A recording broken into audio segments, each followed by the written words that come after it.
This is a street artist in Leicester.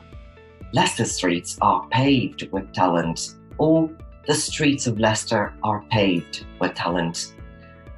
These two phrases have exactly the same meaning and are both correct. We can use either of these possessive forms with of or with the apostrophe s.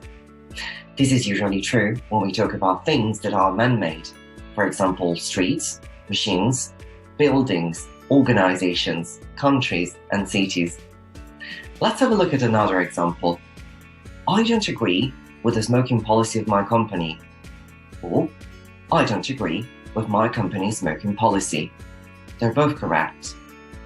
Of sounds more formal and is often used in writing, whilst the possessive s is more common in spoken English. Nevertheless, there are some cases when of and the possessive s cannot be used interchangeably. We usually use the possessive s and not the of structure when we refer to people or animals, especially when we use proper nouns. For example, Connor is Aoife's eldest son, or look at how gorgeous Pluto's new collar is. We also tend to use the possessive s to indicate professional relationships and human qualities. For example, the new line manager's secretary is French, or Paul's discontentment about everything his wife does is unbearable. We use the possessive s to talk about general ownership, or when we want to mention somebody's home. For example, Carl's car is dented, or I had dinner at Marco's last night, Marco's house. We use the possessive s to a particular location in time. We don't use the possessive s when we refer to specific dates though.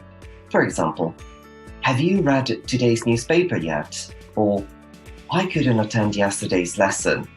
Could you pass me your notes, please?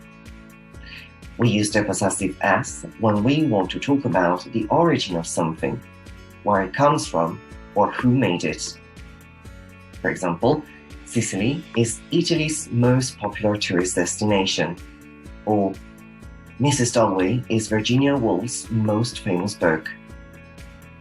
We're still waiting for the board's decision before taking stock of the situation. We use the possessive s when we refer to quantities, measures, durations, distances, or values.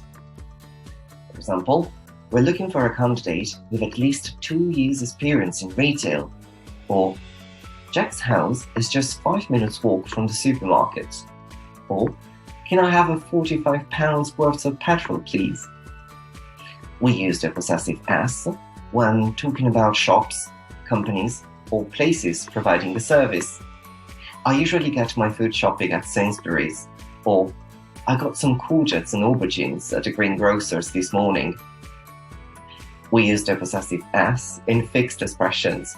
For example, for Pete's sake, get a move on. Or, my grandmother was ill last month. She was at death's door, but now she's on demand. We use of and not the possessive s when we refer to inanimate things that are not man-made, as well as abstract nouns like history and art. For example, my aunt's house is on the top of the hill. The hill is not man-made. Or, I love history of art. Art and history are abstract nouns. We use of when we mention a specific date or year. For example, the destruction left by the earthquake of 2009 is still before our eyes today. We use of when we want to talk about a specific topic or subject. For example, I love the author's detailed description of Indian customs. In this case, we use the possessive s to indicate the origin of the description, the author's description. We use of to describe the topic of the description of Indian customs. Sometimes we combine different possessive patterns to make sentences clearer or more readable. For example, I have to write a short essay about the British Museum's series of satirical sketches by Thomas MacLean. In this case, the British Museum is the owner of the sketches, so we need to use the possessive s. Of introduces the topic of the sketches, what the sketches are about. The preposition by introduces who made the sketches. We can also say, I have to write a short essay about Thomas MacLean's satirical sketches, which are exhibited at the British Museum.